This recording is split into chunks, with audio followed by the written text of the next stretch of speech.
Personally, I don't think I'd install a dog door in a house where werewolf attacks are an ever-present danger, but that's just me.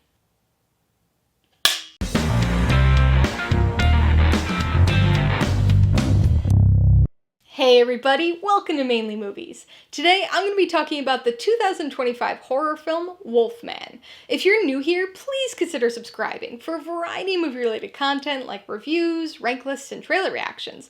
All my reviews include a breakdown of the pros and cons, my rating, and some tailored film recommendations, so be sure to watch through to the end of this video for all of that extra content. Wolfman stars Christopher Abbott, Julia Garner, and Matilda Firth, and was directed by Leigh Whannell. Loosely based on the 1941 film, The Wolfman, and largely set over the course of a single night, this tells the story of a father trying to protect his family from a werewolf attack at an isolated farmhouse. Since the advent of cinema, audiences have been drawn to monster movies, and few monsters have ever topped the success and impact of Universal's monsters. Throughout the 30s, 40s, and 50s, audiences were held captive by monsters like Frankenstein, Dracula, the Mummy, the Wolfman, the Invisible Man, and even the Creature from the Black Lagoon. All of these films spawned multiple sequels, but the Universal monster craze was over by the mid-50s. Other studios, like Hammer Films, would later tap into these familiar characters, but Universal put them on the back burner until the release of 2017's The Mummy and the failed launch of The Dark Universe. But then, in 2020, Leigh Whannell stepped in with his reimagined and rebooted version of The Invisible Man. Well, he's done it again, this time sinking his teeth into 1941's The Wolfman.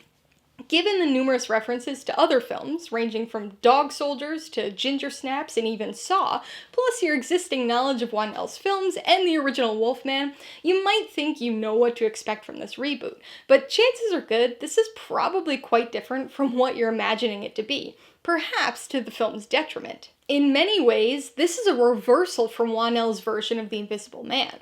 That film took the classic Universal monster character and updated the story, placing it in a modern setting that introduced new and timely twists, while adding complexity and nuance to the story. Wolfman goes the opposite direction, stripping away all but the bare essentials of a werewolf story. It's technically placed in a modern time period, but with its isolated setting and lack of cell service, it could have just as easily been set during any time in the last half-century. Without the modern twist, you'd probably expect it to play out more similarly to the 1941 film. But this film takes a more grounded, bare-bones approach, doing away with the mythology and complexity, if you could call it that, of the original story. Instead, this film blends family drama with a straightforward, albeit surprisingly plodding, survival story. There are tense moments sprinkled throughout, but the horror elements are underdeveloped, thanks to the stripping of the original story. The family dynamic adds an interesting new angle, and the decision to mostly focus on only 3 characters is an effective one, but this film definitely relies a bit too much on our tenuous emotional investment, and not nearly enough on crafting sustained tension or scares. As with any werewolf movie, we've got to talk about the creature design. Now, many of you are probably aware of, and maybe even negatively influenced by, some of the unfortunate early press coverage regarding the titular Wolfman's design. That early reveal was done by the studio without Whannell or the makeup's team knowledge or permission, so don't let any unofficial designs scare you off. The actual werewolf design isn't the most elaborate, but it's a solid and fairly grounded interpretation of the 1941 design. That might not sound too exciting, but the real highlight here is the transformation. Lycanthropy is treated as a disease in this film, rather than a supernatural curse, so the transformation is a slow and gradual process. The infection leads to seemingly benign symptoms like sweating and hallucinations, but eventually escalates to body horror as teeth fall out, claws push fingernails off, and bone structure painfully shifts. One of the coolest and most unique elements of this transformation process, though, is the change in senses. As the animalistic side begins to take hold of the infected, they begin to experience light sensitivity and a greatly heightened sense of hearing. They lose their ability to communicate with or understand others, but gain these wolf-like sensory adaptations. Notably, this film conveys those changes through what can most aptly be described as wolf vision, seamlessly blending back and forth with normal human perception in order to really give us a view inside the head of the monster. And this idea naturally leads us to the thematic side of the film. Werewolf stories, including the original Wolfman film, have long been allegorical tales. Puberty, desire, rage, you name it. The transformations have always been representative of some aspect of the human experience. This rendition of Wolfman approaches things from a unique thematic angle, focusing on fatherhood, the challenges of co-parenting, and the impact of generational trauma. Of particular note, the film highlights the emotional, and in this case physical, scars we give to and receive from those we care about most. It's a film that's just as much about family bonds and the primal need to protect as it is about the inevitability of danger and death. Probably not what most people would expect from a werewolf movie, but it works in its own way, providing audiences with an emotional handle to grab onto. In the end, this is going to be a more divisive film than Whannell's previous Universal monster venture, and is likely to be one of those films where your enjoyment will largely depend on your expectations going in, and your degree of tolerance for those expectations not necessarily being met. Alright, let's talk about the pros and cons. Pro number 1 is the werewolf transformation. So for me, this incorporates two interrelated but distinct things. Probably what jumps to most people's mind first is the makeup and practical effects. Even though the werewolf design here isn't anything too elaborate or crazy, I think it was really effective in its comparative simplicity. Subtle changes give way to more and more gruesome ones, as things take a turn towards body horror. There are two different moments involving limbs that are especially gruesomely cringe-inducing.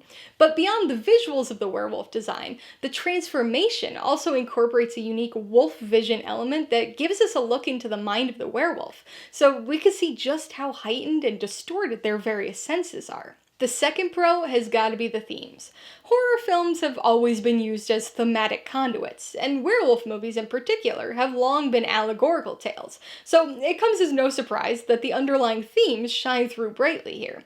What may be surprising, however, is that Whannell takes the opportunity to make the film about fatherhood and a strong father-daughter relationship.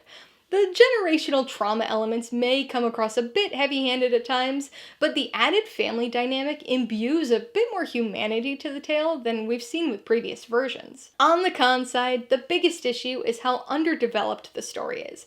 While I do think it was an intentional choice to strip away the former complexities of the Wolfman story, the result here is a little too bare bones, offering us little meat to really sink our teeth into.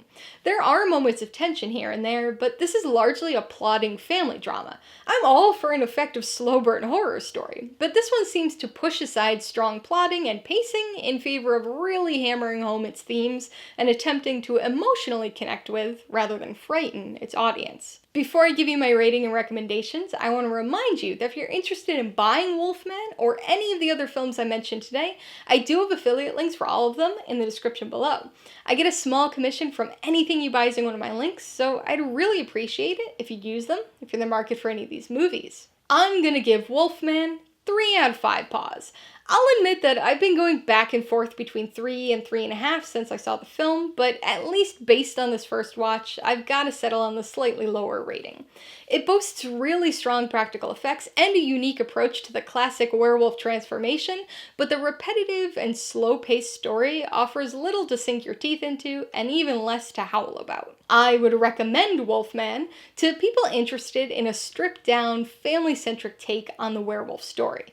This film bears little resemblance to the 1941 original, and is also quite different from Leigh Whannell's reimagining of The Invisible Man, so fans of either should temper their expectations accordingly.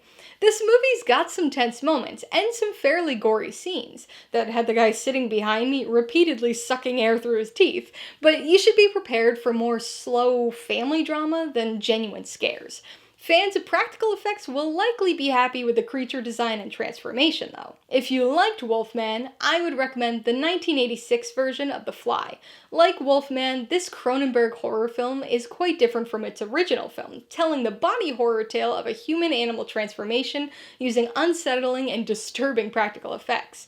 If you liked the single night standoff aspect of the story, you'll want to check out Dog Soldiers. This film focuses on a small military unit who hole up in an isolated farmhouse in the Scottish Highlands, attempting to survive the night as a pack of werewolves lay siege to their only safe haven.